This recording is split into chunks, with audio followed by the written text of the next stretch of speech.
record our session. All right.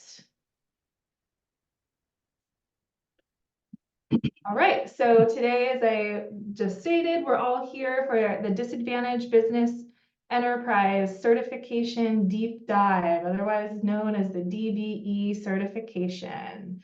I am going to have one of our partners speak today first and tell you about the great services that they provide, and tell you about a couple other resources. And then I'm going to go over our program, the Northern California APEX Accelerator program, let you know who we are, what we do, and why, and how you can get connected with us.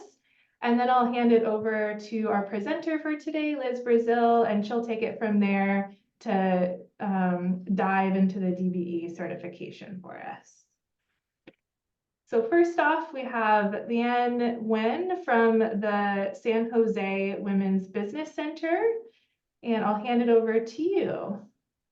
Thank you, Taylor. Good morning, everyone. My name is Leanne Nguyen. I'm the director of One in America's Women's Business Center here in San Jose.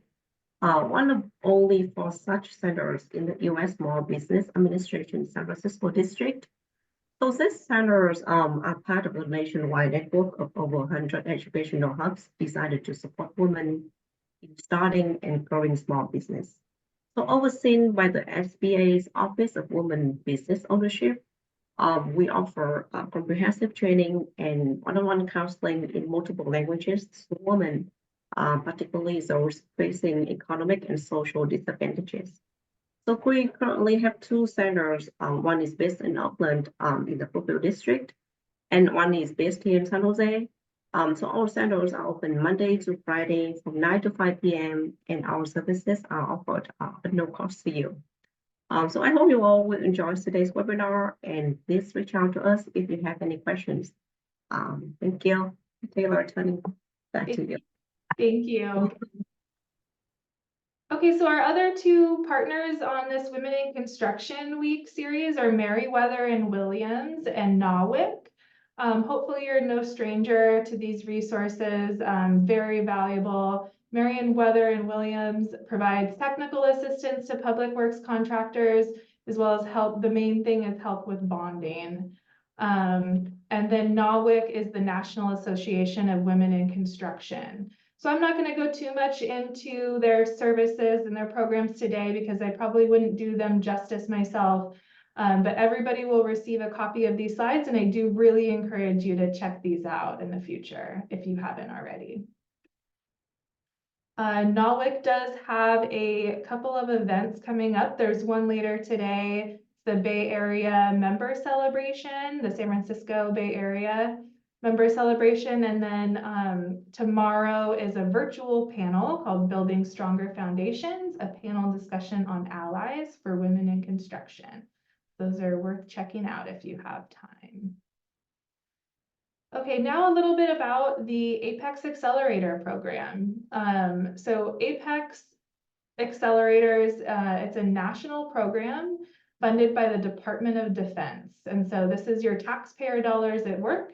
I always say you've already paid for our services, so you might as well take advantage of them because we are here to serve you and help you out as much as possible. There's APEX accelerators in almost every state in the US. I think there might be one right now that's missing an APEX accelerator. And then in larger states like California, the state is divided into these large regions, and there's multiple APEX accelerators to serve those regions. The main function or mission of the APEX Accelerator program is to help small businesses be competitive and successful in the government market. So if you have tried to break into the government market, and no matter where you are in your journey, I'm sure you've come across some hoops you have to jump through, some hurdles, some challenges. It can be a little difficult. It can be a little time consuming and resource heavy to break into the market and be successful. So that's why we exist. We're here to kind of hold your hand through that process, guide you through it, and make it a little bit less overwhelming for you. Now we are the Norcal APEX Accelerator, so you can see our service area here on the screen in blue. We serve 15 Northern California coastal counties. We serve all of the Bay Area counties and then all the way up to the California-Oregon border. And where that little red star is where our headquarters office is located. That's where I'm sitting today at Cal Poly Humboldt. But our procurement specialists are spread all throughout our service area and actually throughout the US. And a lot of them provide mainly virtual assistance unless you specifically request that you'd like in-person assistance. So Liz, your presenter today, she's located in the Bay Area. We provide 3 main core services. The first one is one-on-one confidential counseling. So if you sign up to be a client with our program, you'll be assigned to one of our procurement specialists. And our presenter today, Liz, is one of our procurement specialists. They kind of become your go-to procurement person, and there's no time commitment on your part or anything like that. Basically, we're just here for you when you need us. So we help with cradle to grave, anything having to do with government contracting. We help with all of the initial registrations, like if you want to register to do business with the state of California or the federal government or different local agencies. We help with doing market research so you can have a better understanding of which government agencies buy what you sell or are procuring your services and who your competition is, etc. We also help with marketing to the government market. So we'll help you craft a capability statement, for example, get you connected to prime contractors if you are in the stage of being a subcontractor or directly to government agencies. And then we also do help with the bid submittal process. We can help you review solicitations, make sure you understand what's being asked of you, that your bid is complete when you submit it, all that good stuff. And then we also do help with the follow-up contract compliance and management as well. The second pillar of services we provide is custom bid matching. So we subscribe to a really awesome service that scans federal, state, and local contracting opportunities in our area.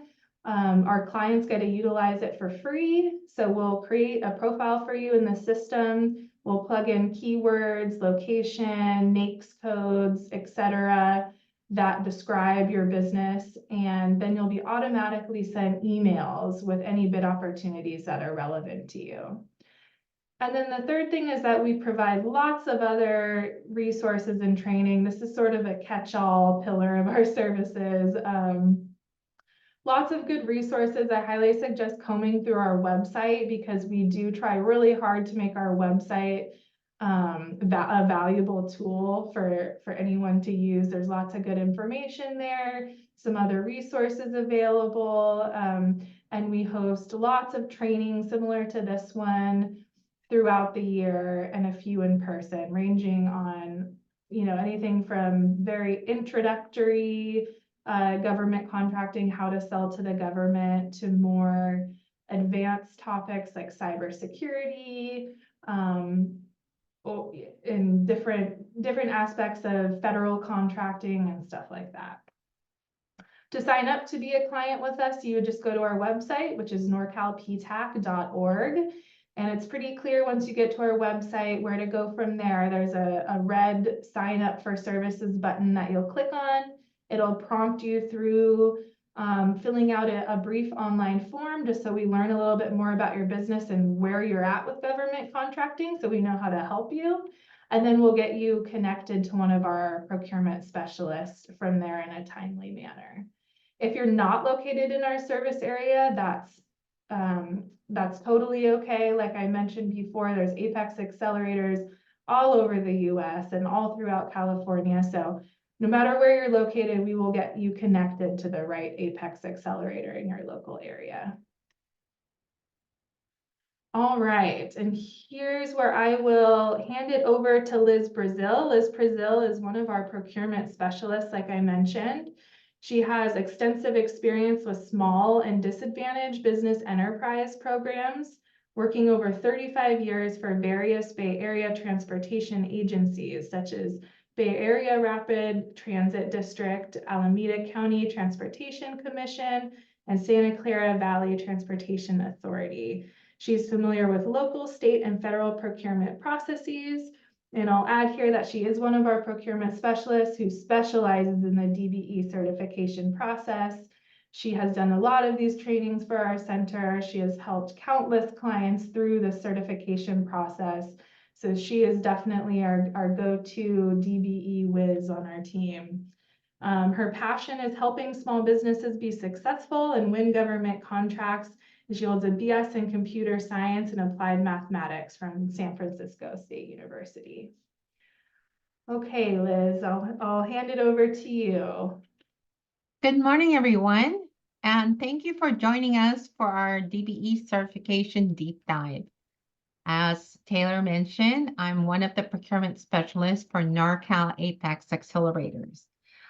During my time before I retired with Santa Clara VTA, I served as a DBE program manager and business diversity manager.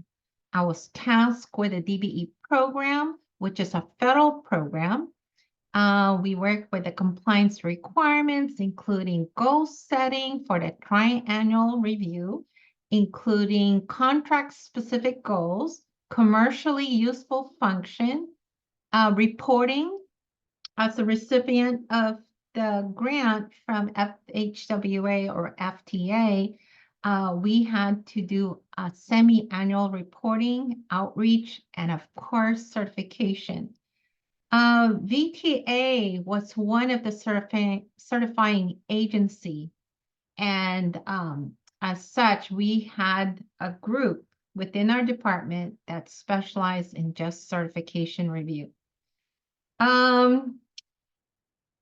In that capacity, I had the opportunity to review DBE applications and make a determination to grant or deny based on the federal regulations. DBE certification training normally takes 2 to 3 hours to fully cover all the application sections and required documents.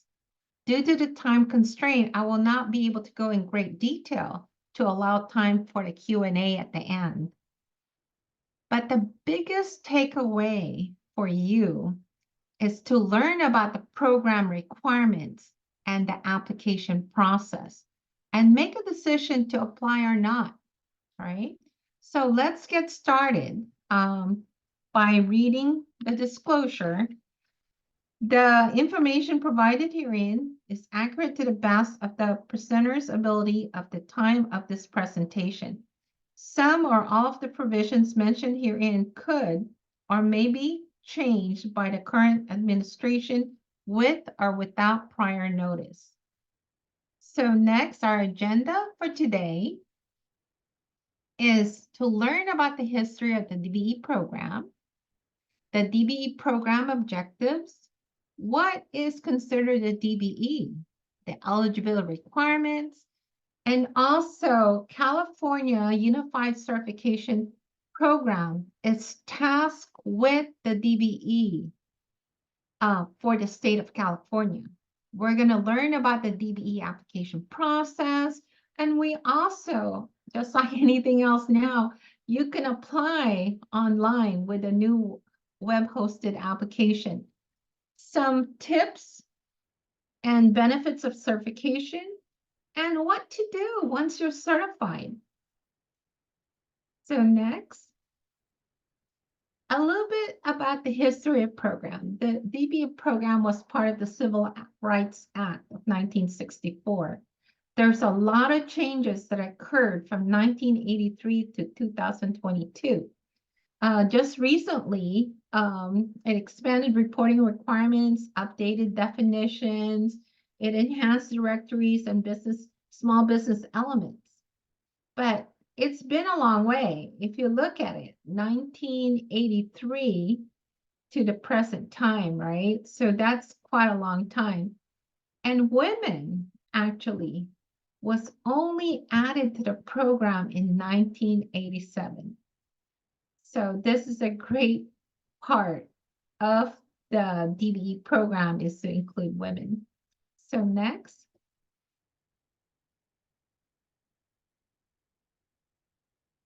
The DBE program objectives, as I mentioned, this is a federal program, and it's with the Department of Transportation.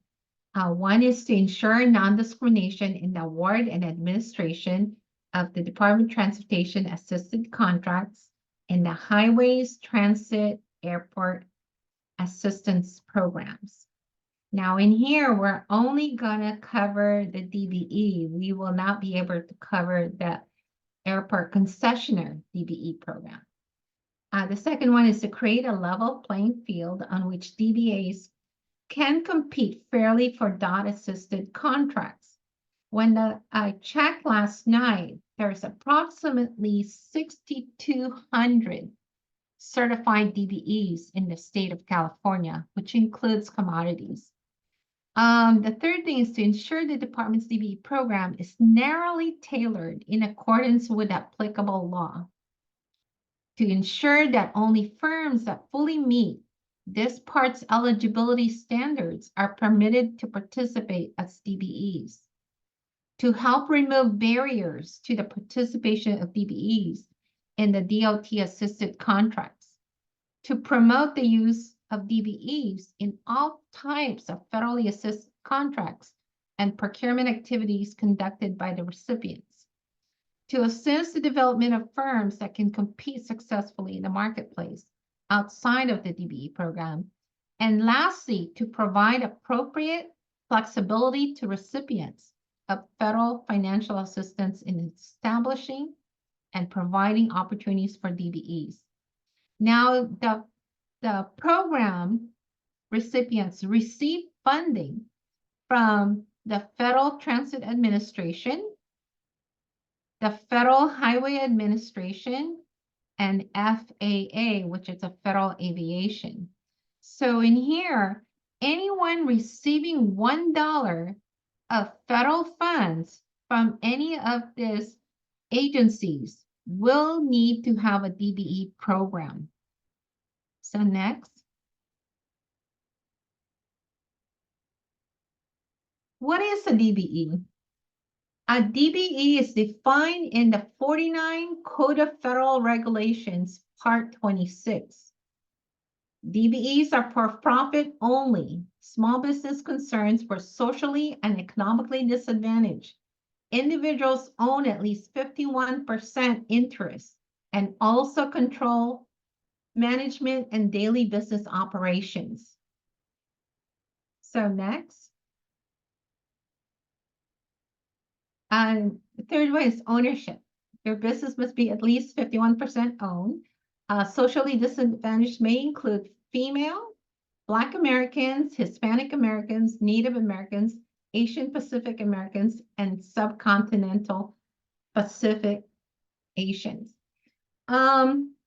There's also individually disadvantaged economically and socially.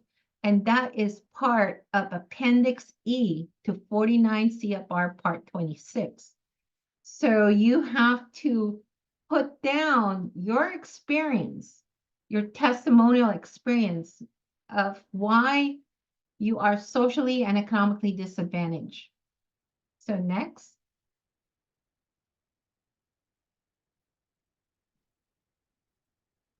Next.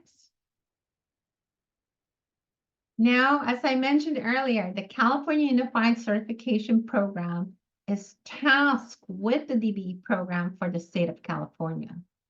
Every state must have a UCP, which is a Unified Certification Program, but not all CUCP members, agencies conduct certification. In fact, in the state of California, I believe there's only 8. The CUCP agencies operate under one agreement that must be signed by the certifying agency and the non-certifying agency. The CUCP offers one-stop shopping certification services to small, minority, women-owned businesses seeking to participate in the DBE program. So next, are you ready to apply? Right? Here's a link to the DBE program from the US DOT. There's a hard copy uniform certification application, and there's a personal network form. And here's a link to search for NIC codes. Now, in the old times, you will submit a hard copy of the certification application, bring it to the agency that certifies, and all your documentation. That is no longer the case. Now we have a new web-hosted system where you can actually apply online and then upload all of your documents. But if you want to review all the sections, which I will cover in the next few slides, you can do that by also reviewing the hard copy applications. Now, searching for NIC codes is very important because you can only be certified for the codes that you can provide. For example, if you do a specific service like electrical, right? You have to find the NIC codes for those electrical services.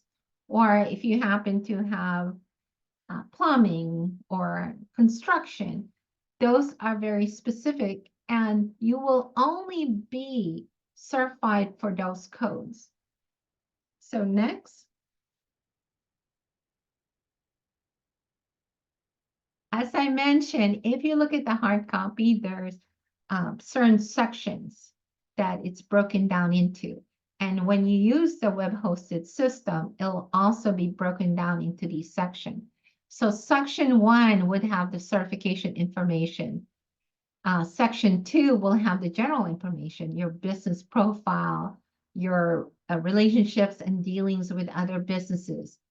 Section 3 will have majority owner information.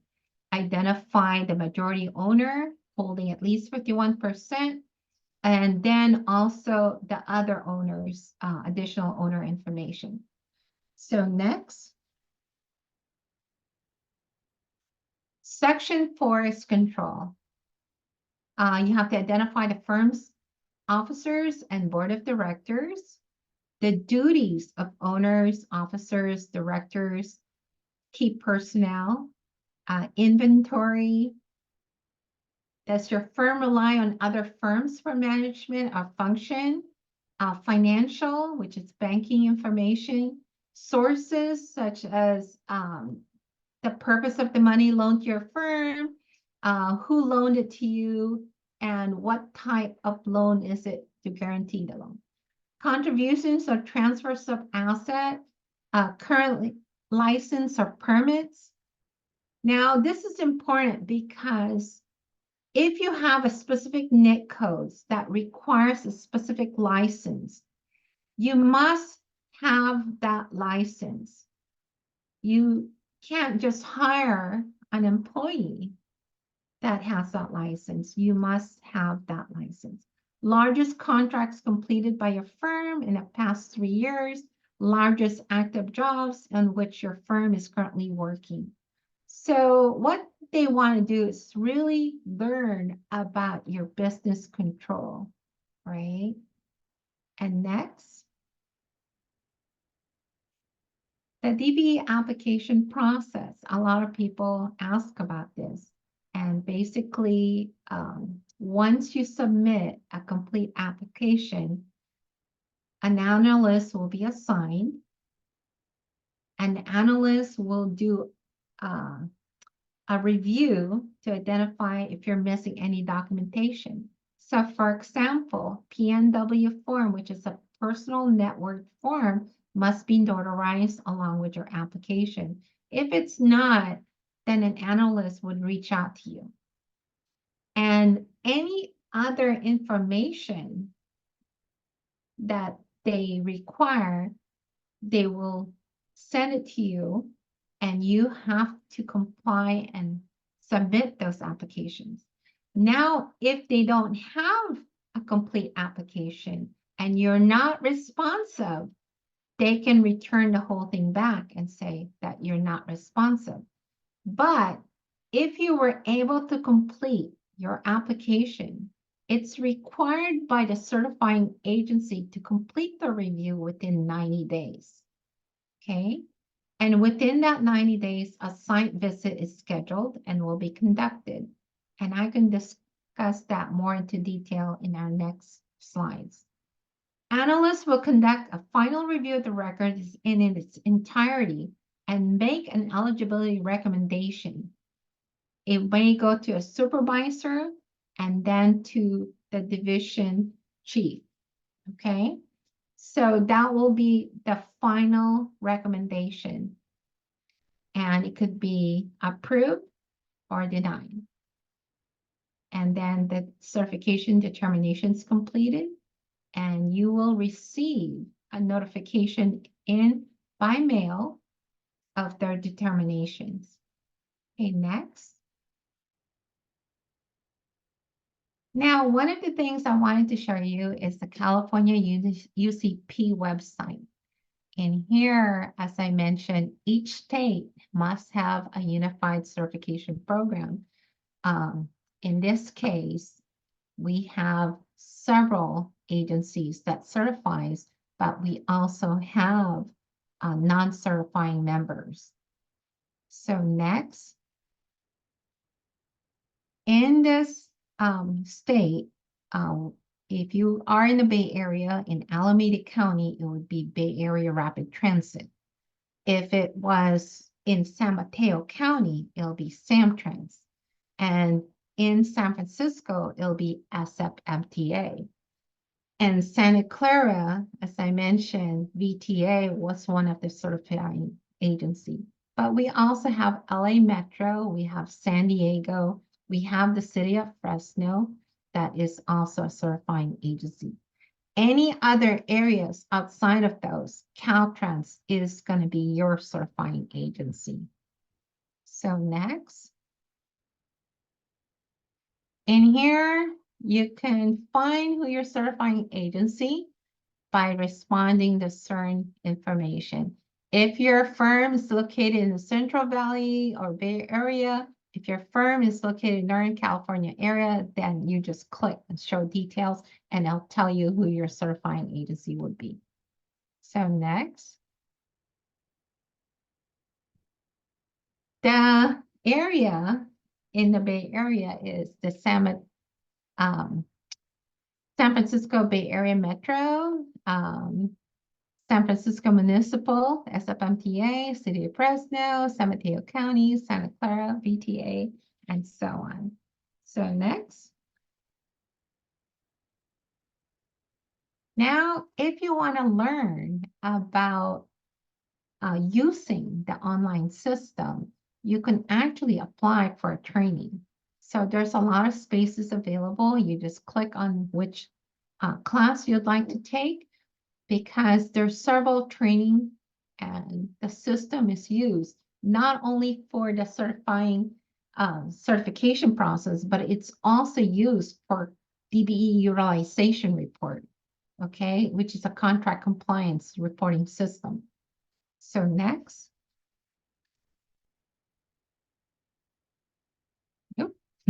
There we go. In addition to this, the U.S. Department of Transportation has some DBE training, right? So they broke it down to 9 modules, and you can take any of this class and just review certain concepts and training on the sections of the application. So next. Norcal PTAC, or Norcal APEX Accelerator, that we are now called, also have a website. In there, when you go into resource, there's DBE certification. And one of the documents that you'll see in there is the certification flowchart. Now, as I mentioned, in order to meet the eligibility requirements, you must meet either items 1 to 5, or if you're applying as an individual social economic disadvantage, then the 6 Appendix E CFR Part 26 would apply. But in here, the PNW must be less than 1.32. Your business must be a small size standard.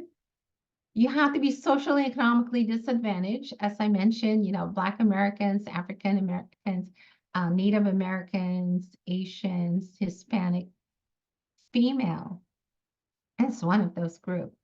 Meet the 51% ownership requirement. And 5, meet the 51% operate control requirement. A lot of people don't realize that, they can only deny you on these regulations.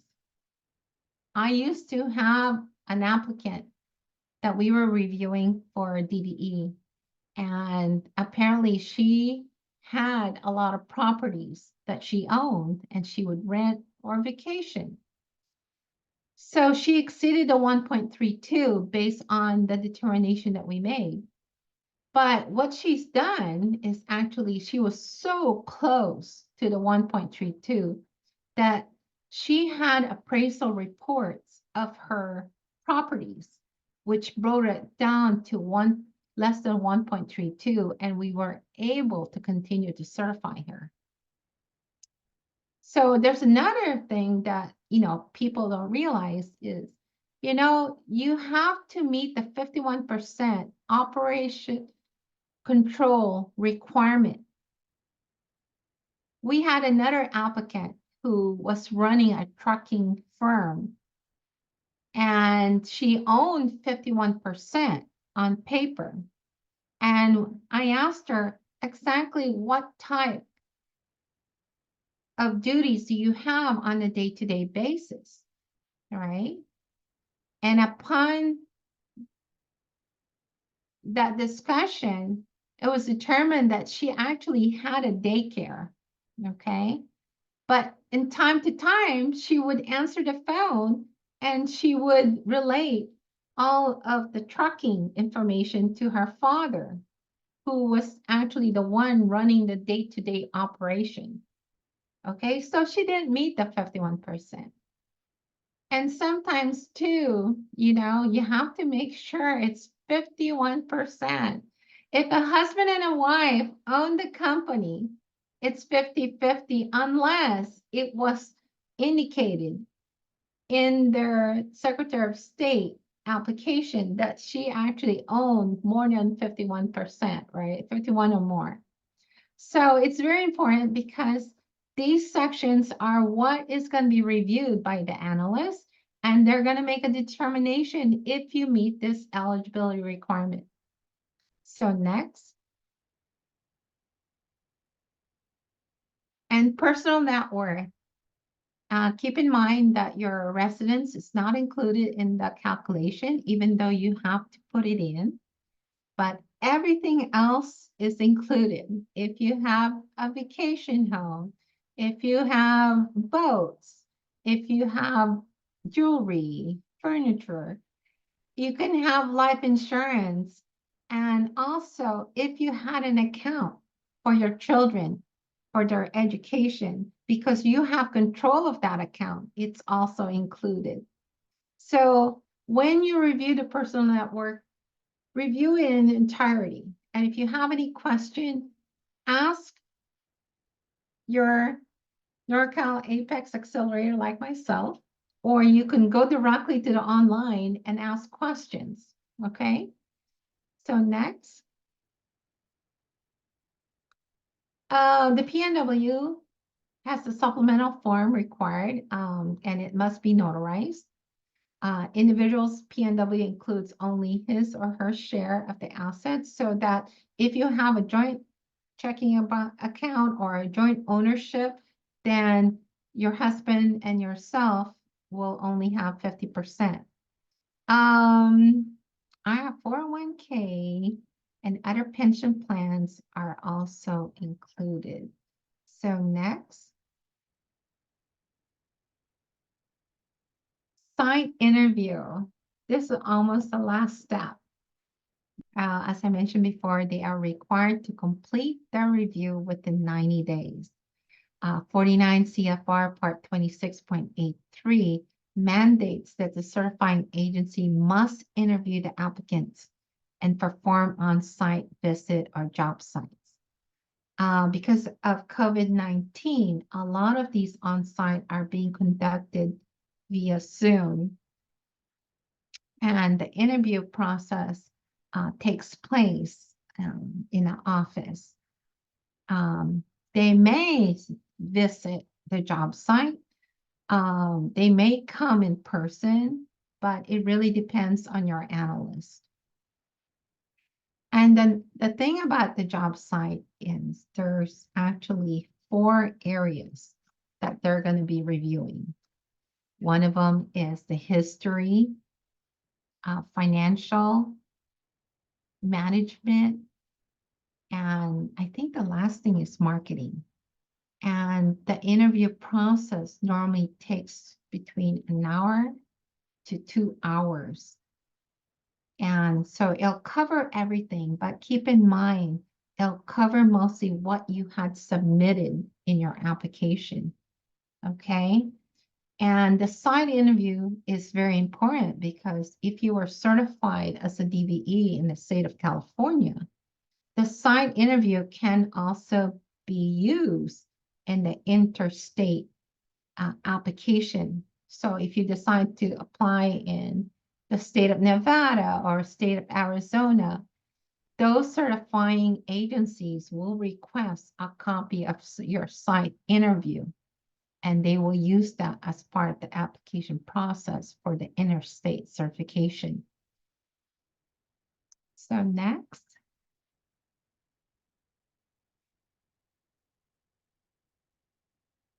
So in here,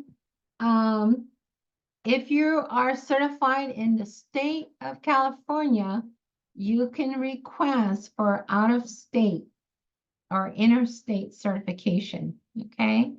And this is a much simpler process. It doesn't require the 90 days. It may require 30 days.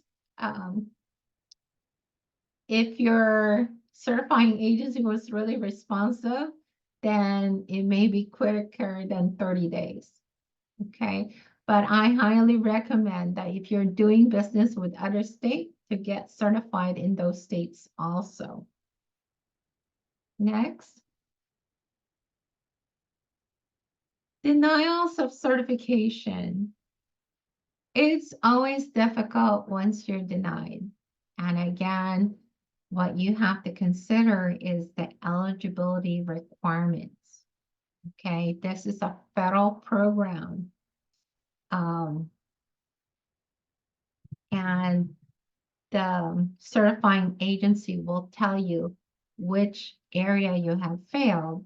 And as I mentioned earlier, when we had an applicant who exceeded the personal net worth of 1.32 because of her properties that she owned. And you can actually appeal these. The letter will tell you that you have 90 days from the date of the denial letter to appeal the process. And the applicant that we denied was very successful because she had documentation, appraisal reports indicating that her property, which much less than what we had determined.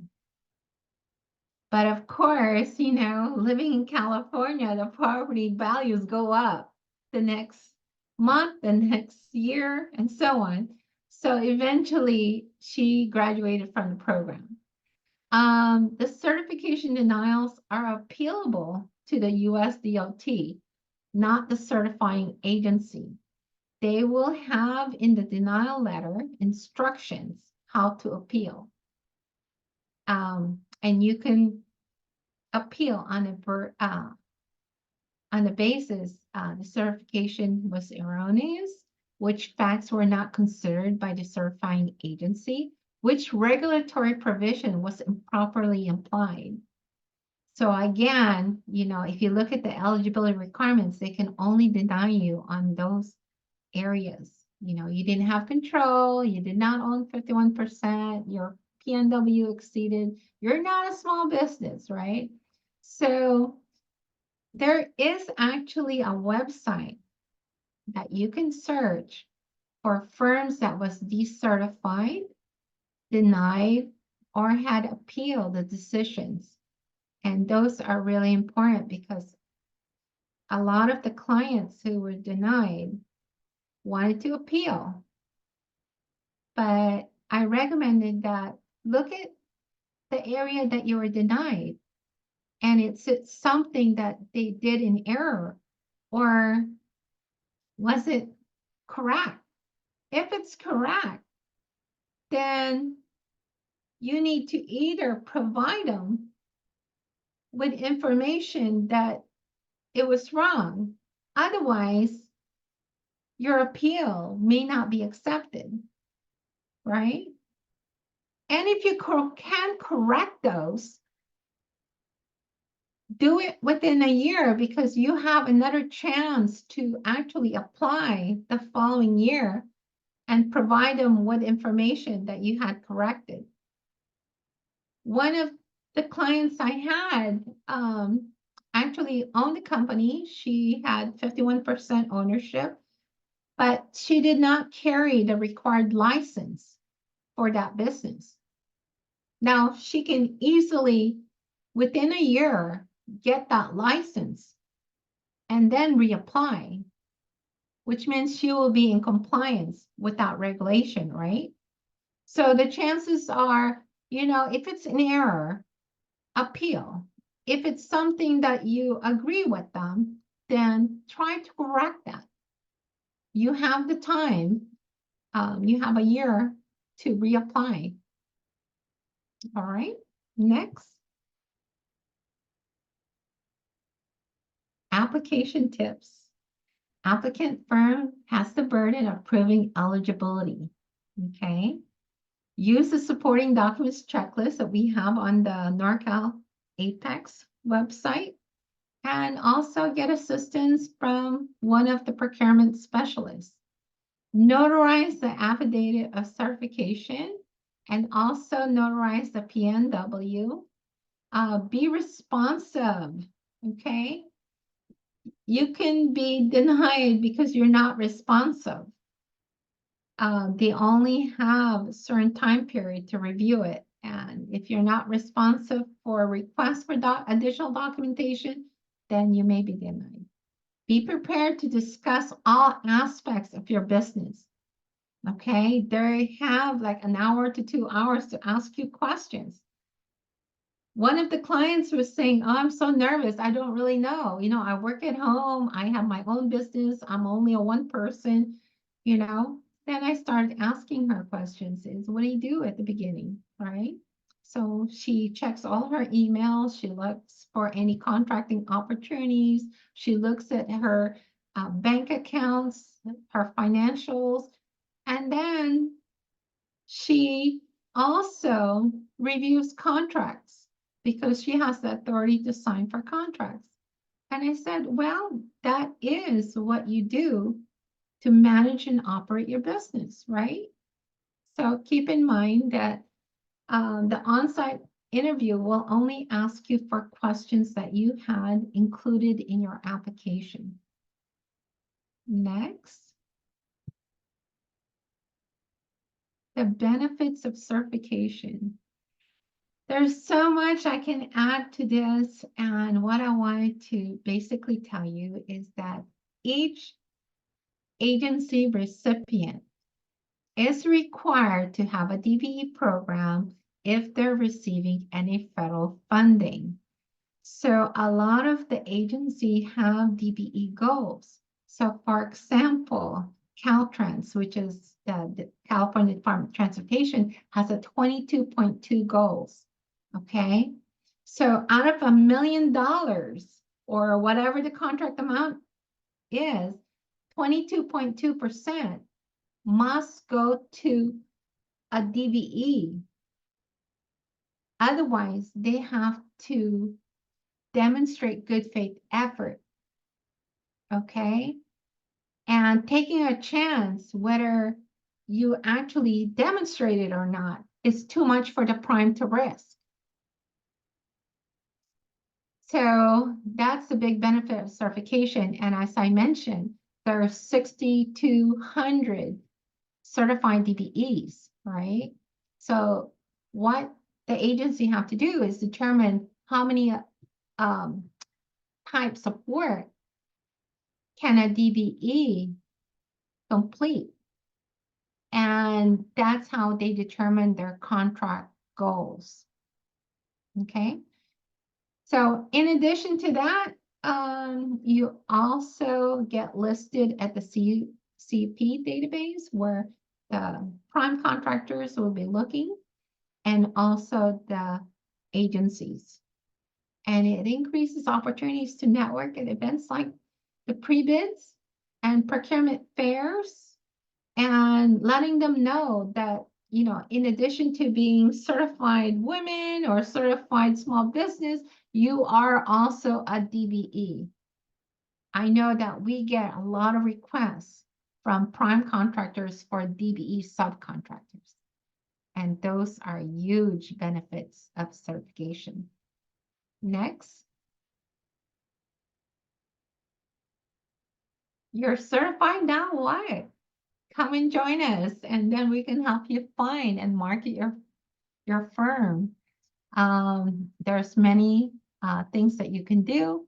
You can send your capability statements indicating that you're DBE certified. You can opt in or apply to being a vendor with local agencies.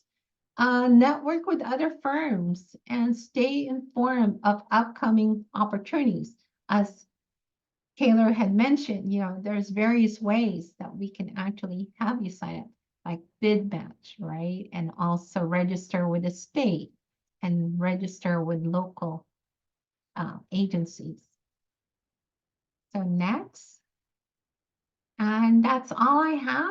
As I mentioned, there's 7 counselors or procurement specialists within Norcal Accelerator, APEX Accelerators, and we have approximately 35 years of experience.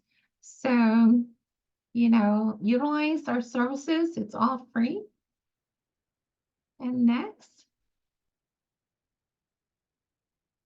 And I'll turn it back to Taylor. Thank you, Liz. That was a lot of really great information. So here's a list of just some of our upcoming events. We do have a lot more than this listed on our website. norcalptac.org/trainings is where you can find all of our upcoming trainings. We're very, very excited about our panel of women-owned construction firms happening tomorrow. So I really hope to see you there. We also have an SBA Mentor Protege overview, a government-led innovation programs overview, and a doing business with California high-speed rail later this month. All right, and now we have plenty of time for questions, and it looks like we have lots of really great questions in the chat. I've been saving them up here so that everyone can hear the answers. The first one is, can you help us to understand why the certification process for veteran-owned business is only about 2 to 3 weeks versus DBE or WOSB takes anywhere from 8 to 12 months? Thanks. That's a difficult question because the women-owned small business certification is managed by the Small Business Administration or a third-party certifier. Now, the DBE program, again, is another federal certification. And unlike the WSB, it's managed by the UCPs for each state. And there's a lot of documents they have to review. And that's why it's required by law that they have to complete it within 90 days. One of the good things, though, and I've always mentioned this to my client, is if you are applying or already applied for women-owned small business, you have all the documentation required for the DBE certification. Okay, so utilize that. And if you're applying for one, apply for both, because Again, as I mentioned, WOSB is through the Small Business Administration. And then the DBE is by Department of Transportation. So you get a bigger range. You got 2 databases that your business will be in, and you'll have greater opportunities. All right. Okay, if you are just getting started, it seems like it's asking all these current and previous projects as a company. So it's asking for past performance.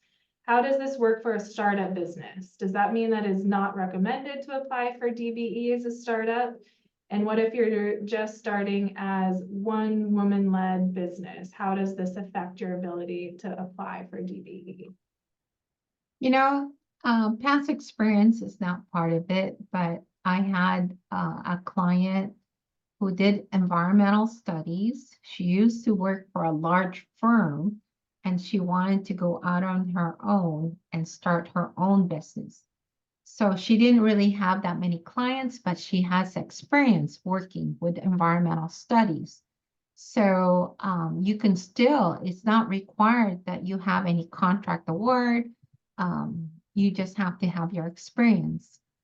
So she was actually granted a DBE certification without any prior work because her business was only less than 3 months and she was a home business.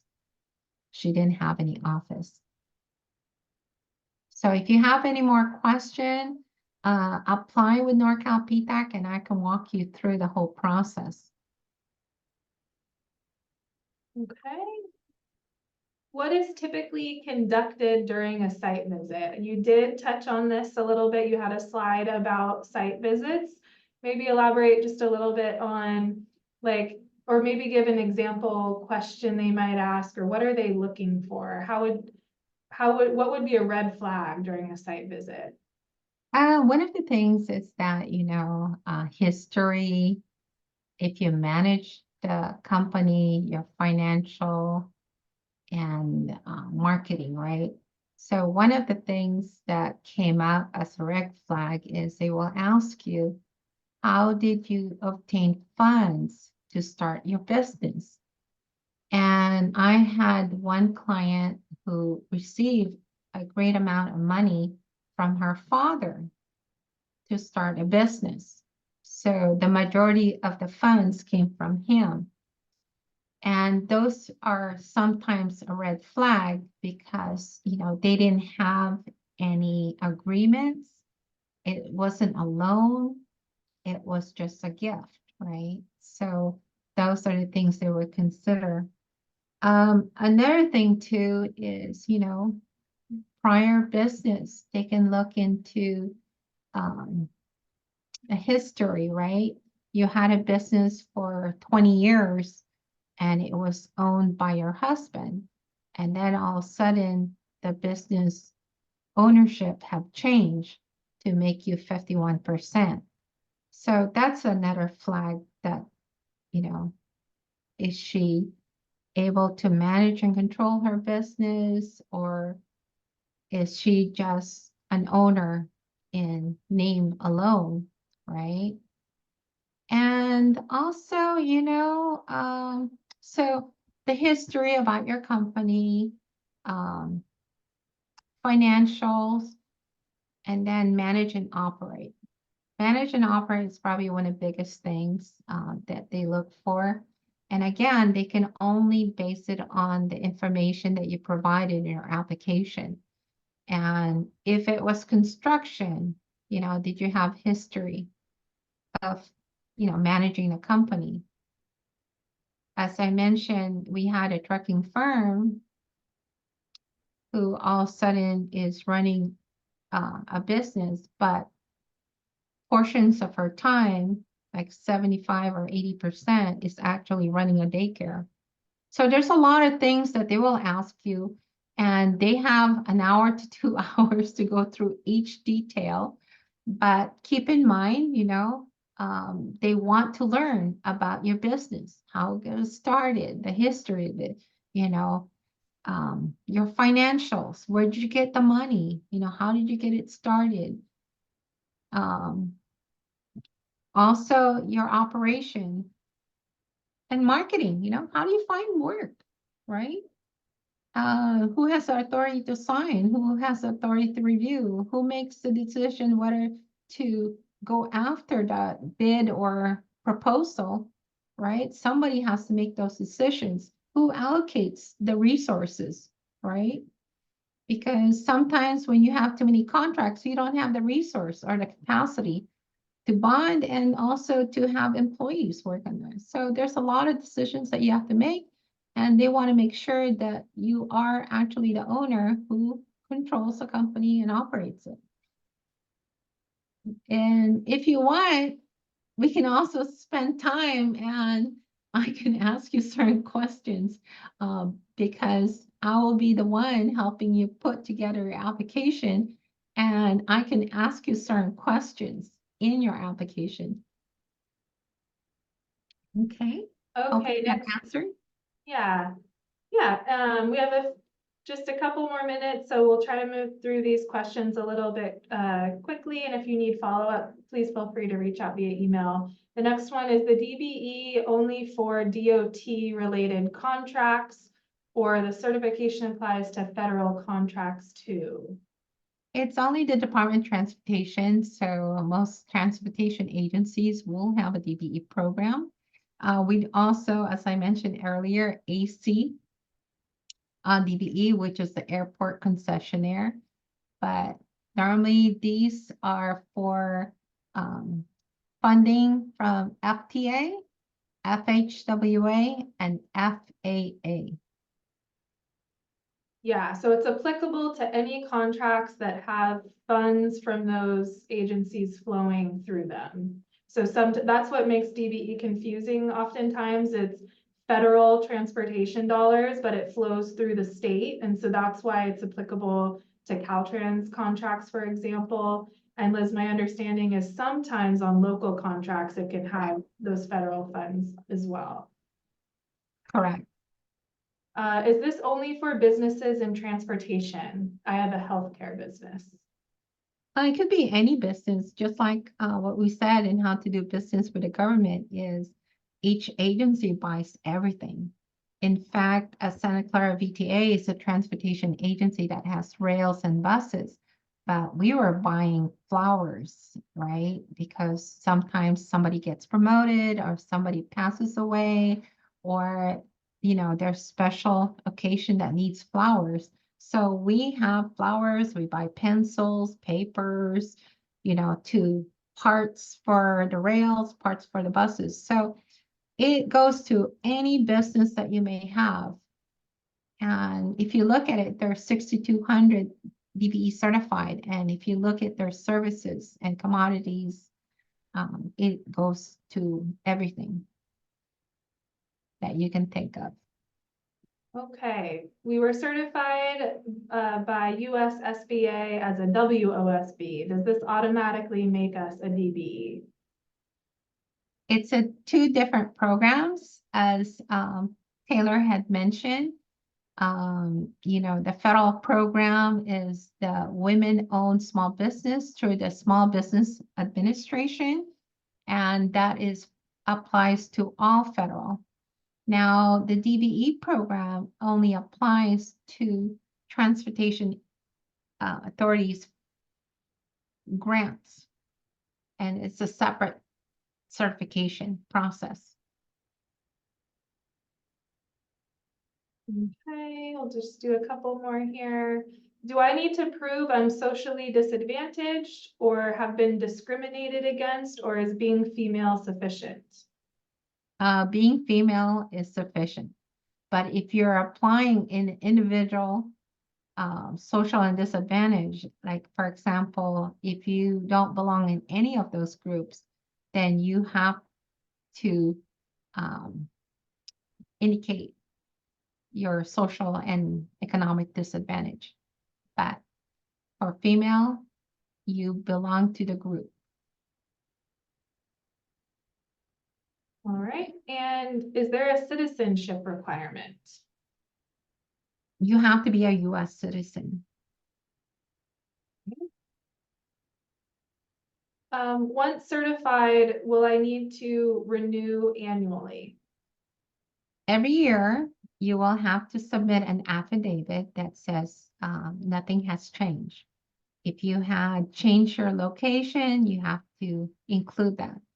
If you want to add additional NIC codes, then they will have to review to make sure that you can perform that type of work. If there is no changes, then you just have to sign it and you're good for another year. But if there's any change in your business, you must declare it. Okay, let me just take a look here.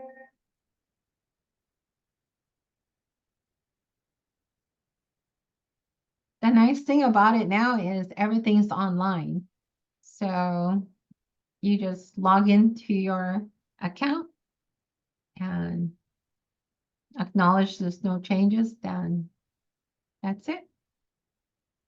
Okay, great. So I think we'll conclude it here. I do see a couple questions in the chat that are more logistical, so I'll just reiterate.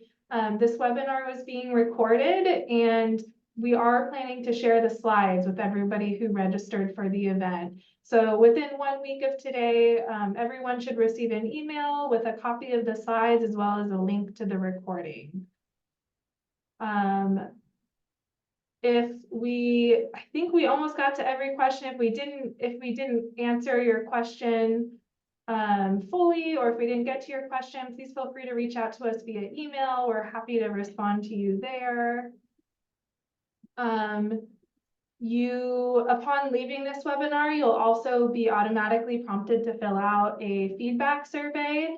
And because we are a nonprofit, we're funded by the federal and state governments.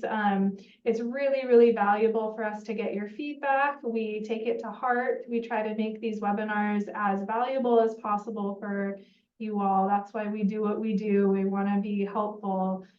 So please let us know what you think. Thank you so much for your time, and we do hope to see you at our last webinar for this Women in Construction series tomorrow. Tomorrow is the panel of women construction owners, and that's happening at 11 a.m. tomorrow. So I hope everyone has a great day, and we will see you next time. Thank you, everyone.